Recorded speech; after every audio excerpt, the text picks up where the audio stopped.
Hello, welcome back to Moving Iron Podcast. On this segment, we have Tanner Ehmke of CoBank, got Aaron Fennell, and Tanner, welcome to the show. Thanks. Good to be here. All right, man.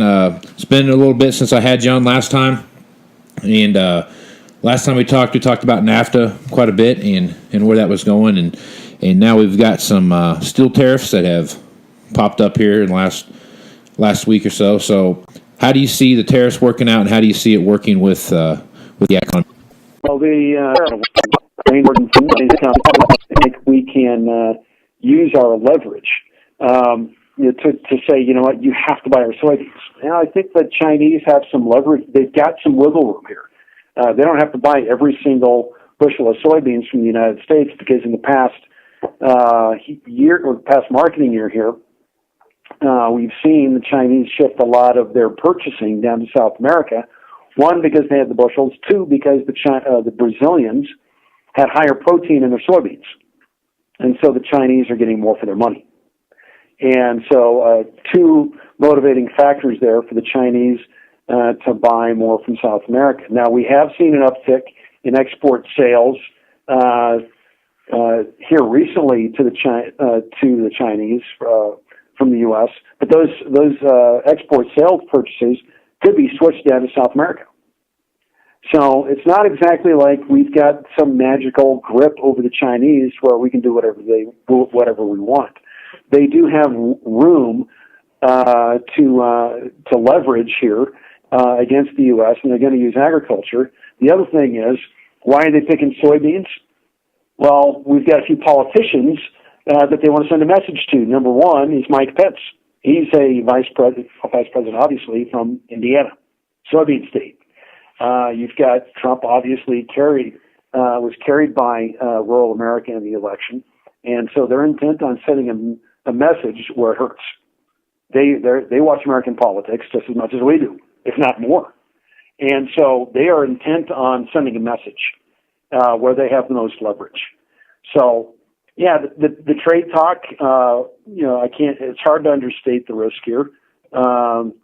If we want to continue going down this path of saying, you know what, let's even out this trade deficit by raising tariffs on our major imports, well, no decision is ever made in a vacuum.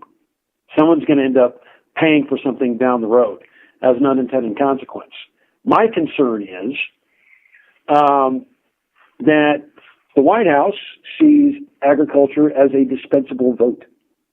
The rural states tend to vote very consistently red.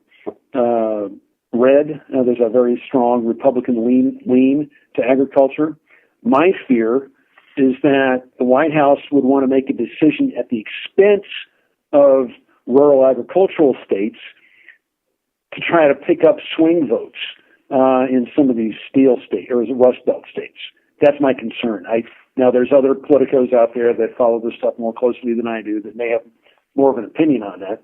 But when I'm looking at these trade spats, I wonder how much does the White House really have rural America in mind? I wonder about that, specifically agriculture. So, anyway, all this trade talk has got a lot of people nervous. I think it's for good reason. We've already seen what happens with sorghum. The Chinese can make the same move with soybeans or other markets, not just soybeans. It could be almond exports, something like that. Who knows? But there's definitely a lot of concern there that needs to be taken seriously.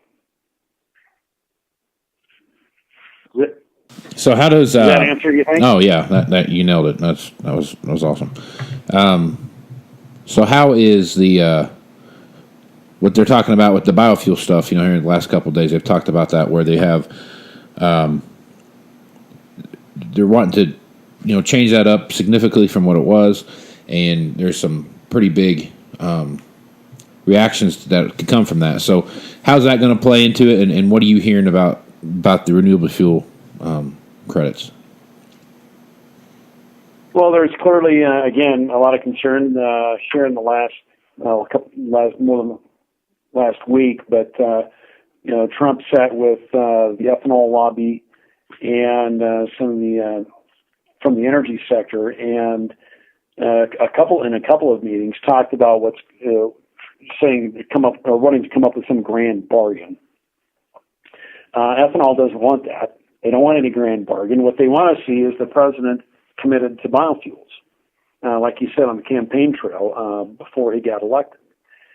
And there's a couple of ideas here that there could be some sort of negotiation on E15 that the EPA may increase or allow rather E15 to be used year round, thereby creating more demand for ethanol and fulfilling the renewable fuels mandate. And as a result, RIN prices would drop. Of course, RIN being renewable identification numbers, that every gallon of ethanol or biofuel has a number. And so the price, they're traded actively in the market. And let's say you're a refiner who does not have the capability to blend. Well, you can make that up by just buying the RINs.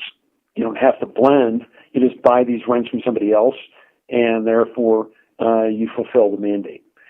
The price of RINs can go up and down right now. I haven't checked them here in the last week, but the idea is that there may be a surge and punish a very loyal constituency back to back, with not only picking a trade war that would hurt our exports potentially, and then at the same time reducing corn demand. That would not go well with Trump's base, especially and particularly in agriculture. So I would think that he's keeping score here about some of his moves, about what he's saying publicly, about what he may commit to. So I think this RFS decision is being weighed in this as well with the tariff discussion.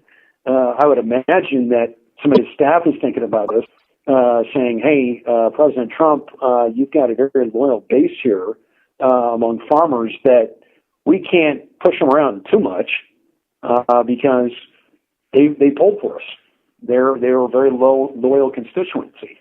So I would think that the RFS discussion is being made, or at least is happening in this context of how much can we push around agriculture. That would just be my wild guess. And again, there's other politicos out there that follow this more closely. You may have more intel out there that can provide you more detail, but I don't think these two issues would be made independent of each other. I think they're going to be made together.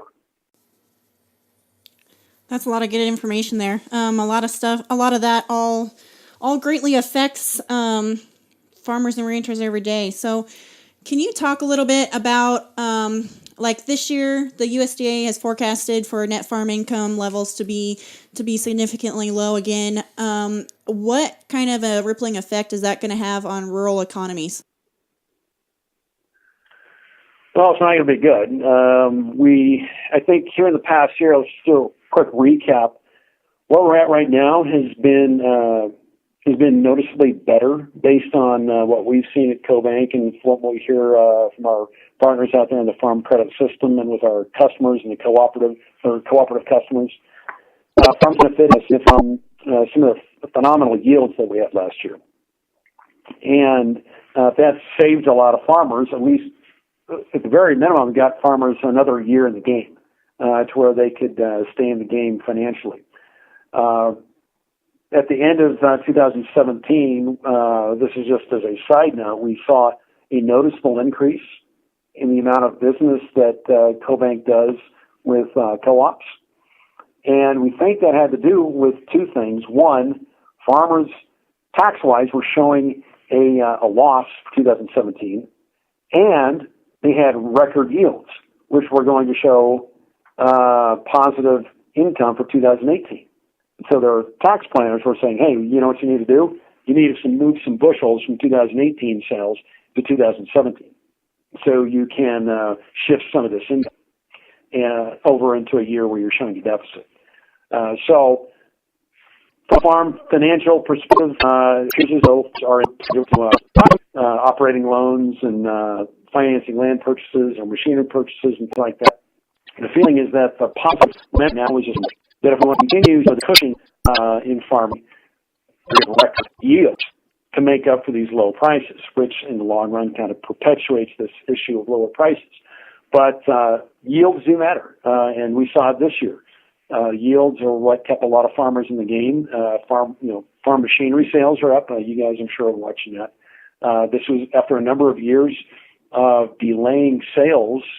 Delaying purchases. Now we got rid of it. Question out there is that having also is going to be easy. We know that is stress that we've got coming at us in the year forthcoming for farmers and ranchers.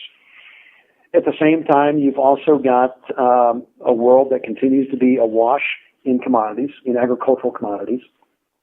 And so we're probably not going to see any major changes in price. We are seeing some improvements in price because of some weather scares, particularly in wheat, because of the drought in the central and southern plains, especially in the central and southern plains. But there's other areas of the U.S. that are struggling with drought. But specifically with wheat prices, we've seen some recovery there because of what is expected to be some major losses. And then we've seen some recovery in the row crops, corn and soybeans, because of the problems that we're having in Argentina. These are momentary recoveries. Eventually, we always return back to normal weather. So this is not a long-term fix to the commodity price stress that we're seeing out there, and therefore not a long-term boost on farm income. It's momentary. So I think that's being reflected in USDA's outlook that without record yields again in 2018, the increase we've seen in price is not going to be sufficient to have a material change in net farm income. And I think they dropped their estimate by about $4 billion, down about 6.5% year over year, and that'd be the lowest since about 2006 in nominal terms. So, yeah, I think the USDA is looking at this very soberly, saying, we had some boosts here in the last year that have helped farmers, particularly with yield. Key to the total net farm income story across the U.S. has been livestock. The livestock industry was the major lift that we saw in 2017. I think they're saying that we're probably going to see a moderation of that lift, and we're going to need to see record yields at the individual farm level in order to see this story actually turn out to be a positive. But I think they're fairly sober about that. Tanner, you kind of touched on it a little bit. I think probably what's gotten farmers pretty helpful too, besides a little bit of an uplift in the markets, is probably this new tax bill. There was a lot of benefits in there to maybe alleviate some of the tax burden on the farmers and ranchers. A big part of it was the Section 199A. Have you talked to any private companies that are looking into maybe setting up a cooperative side, or what are you hearing kind of maybe from the political side if they're going to make that change to the tax bill, or kind of where that's going? Well, that's been obviously a big issue for our customers.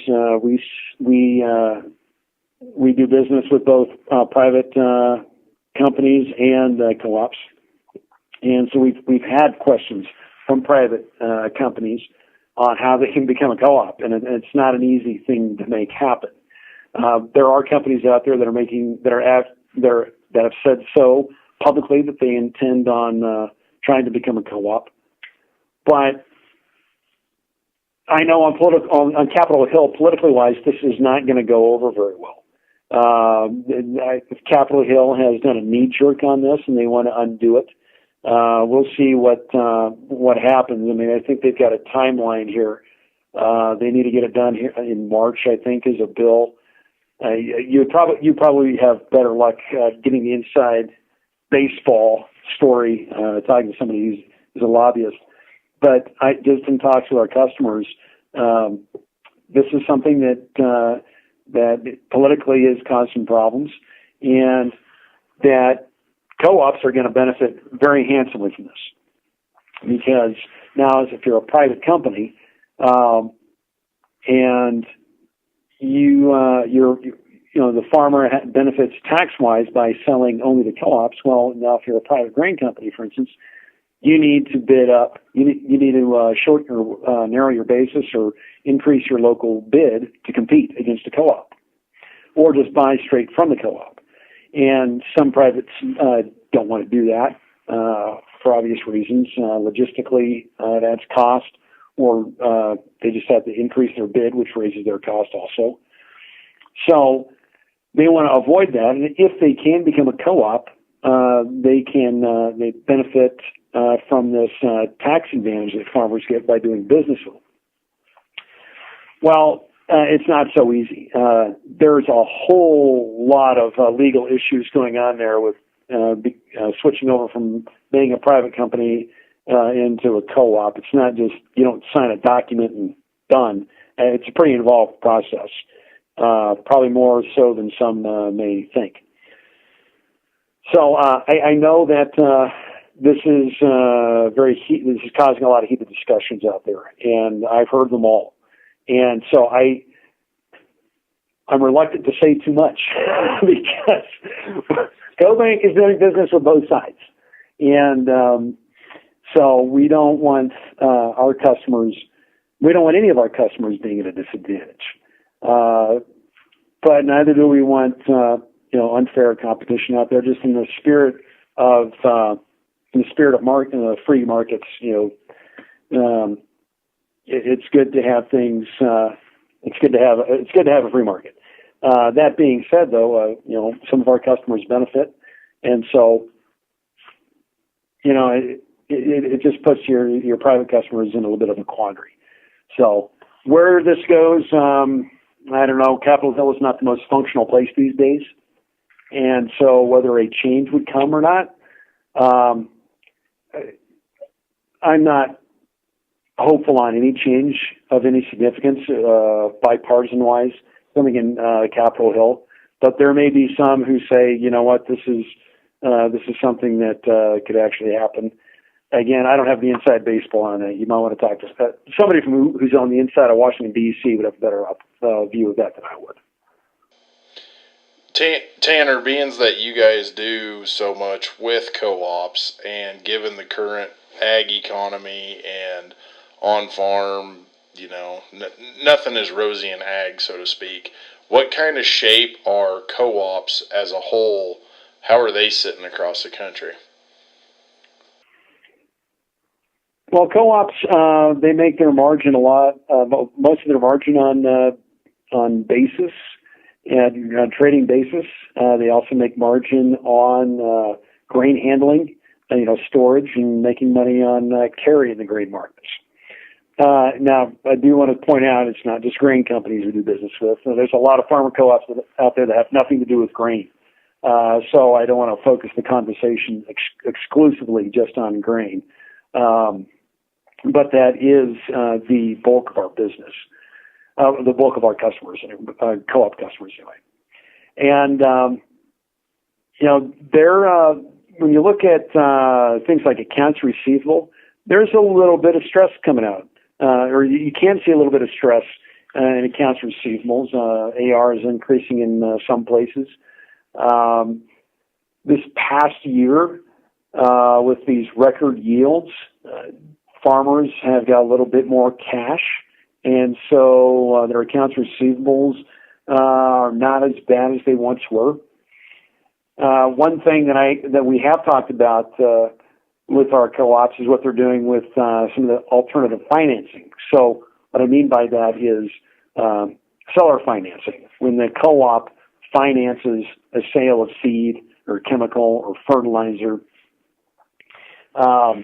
instead of the farmer getting financing through a primary lender like Farm Credit Bank or Farm Credit Association or a community bank, or just paying cash for his inputs. The amount of co-op financing has been declining. So for our co-op customers, that's not good necessarily, because that's a source of revenue that they're going to be missing out on. But in the broader picture of agriculture, that's a positive sign. So we don't want to talk about co-ops exclusively in a vacuum here without talking about farmers and ranchers.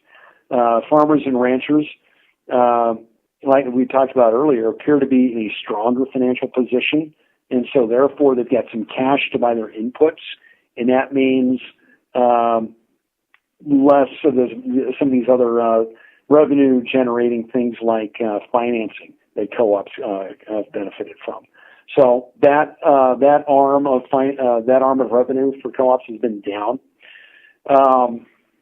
Basis-wise, though, I think co-ops are in a better position, and they've especially been making more money on carry in the grain markets, and that's been a positive story. So, by and large, I think the story for ag co-ops, especially grain co-ops, has been mostly a positive one. I wouldn't say that there's anything out there that's of extreme concern, other than some of these issues that are perpetual year in and year out.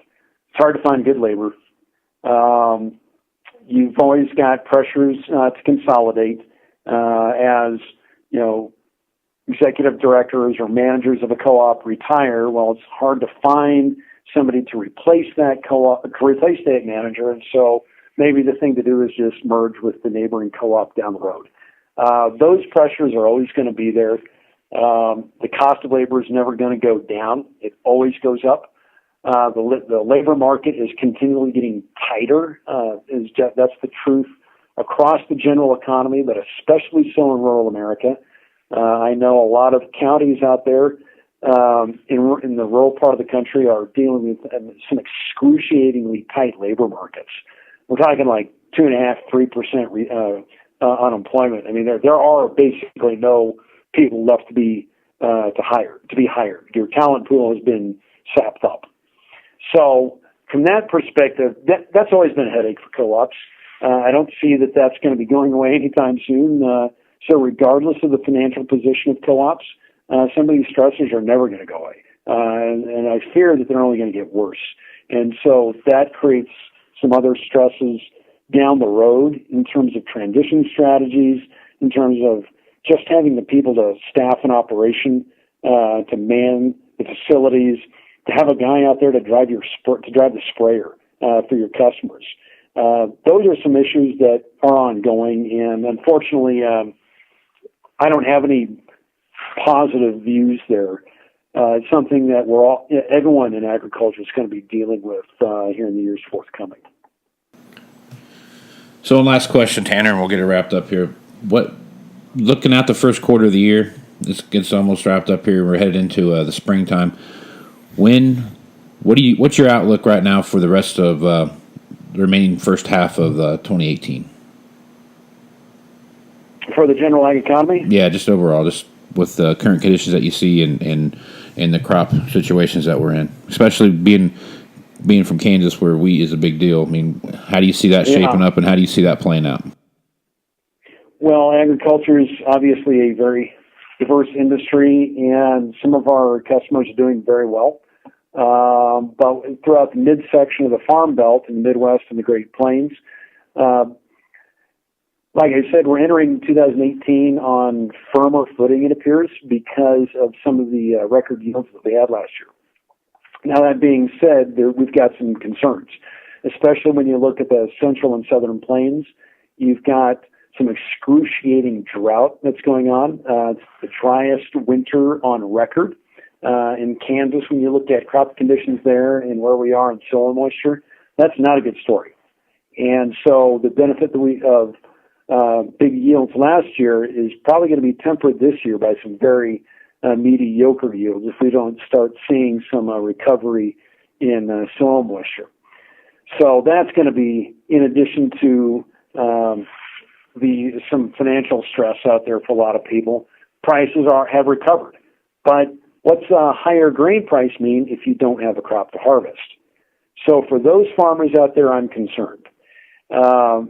In the Midwest, farmers, I think, had an opportunity to pay down a lot of their debt because of record yields.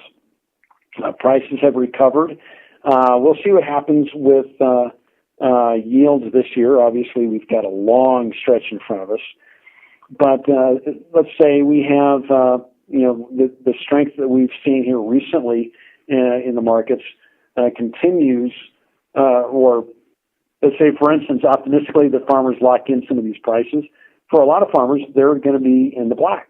If you look at some of the break-even cost of production data, for instance, in Iowa, Iowa State University comes out with their balance sheets every year about what break-even cost of production they're forecasting. And for a 185 yield on corn, the break-even is almost $4. Well, right now, December futures are above that, trading just about $4. So farmers right now have an opportunity to lock in a profit. Now, I think we all know that that's not going to happen for everybody. Some people are going to miss it. And so I would say my general view of where we're heading out for the remainder of 2018 is that for some farmers, this is going to be a great year. For some, it's not. And I don't know if that would make anyone this year any particularly different than other years. But I'm hopeful that that the slight recovery we've seen in grain prices is going to keep farmers in the game for a little while longer, at least. My other concern, though, is trade, which we talked about. If we see markets correct, like we've seen with the sorghum market correct after the trade spat we had earlier this year, that's going to hit a lot of farmers pretty hard. Rising interest rates, that's going to be increasing on farmers at a time when they've got elevated levels of debt. So right now I'm a little optimistic, but there's some things out there, specifically with trade and interest rates, that really do have me concerned. And I think we need to keep a look on these things, these issues going forward. And I strongly encourage farmers to have a good conversation with their bankers or their lenders, whether they're a farm credit association or a community bank, and anybody else they're in business with, a co-op. These are all people they need to have on their team and talking about the year ahead so they can position for it. All right, Tanner. Well, I think that pretty much gives us a pretty good overview here. So do you have any final words you'd like to throw out there before we shut it down?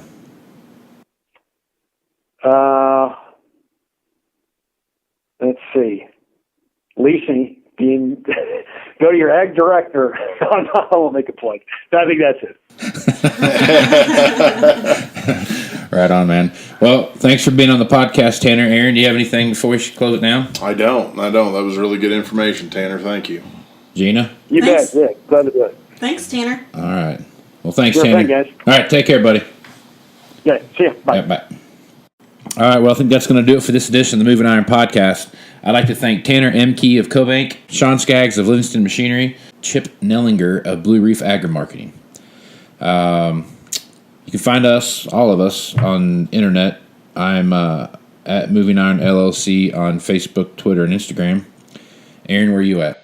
Aaron Fintel on Facebook and Aaron Fintel on Twitter. And the brains of the group, Regina, where are you at? You can find me on Twitter, Instagram, or Facebook at Regina Nargis. You should be able to find me. Right on. Okay. You can also send me an email at movingironpodcast@movingironpodcast.com. Make sure you visit Moving Iron LLC. There's all kinds of information there about the upcoming Moving Iron Summit. You can find the past and current episodes of the Moving Iron Podcast and the Moving Iron blog as well. If you'd like to support the podcast, you can leave a review at your favorite podcasting platform. And if you shop Amazon, please use the Amazon click-through at movingironllc.com. Won't cost you anything, and you'll still have the same experience that you're accustomed to while supporting the podcast. You can find this podcast on iTunes, Google Play, Stitcher Radio, TuneIn Radio, and SoundCloud. So until next time, let's go move some iron. This is Casey Seymour. Aaron Fintel. Regina Nargis.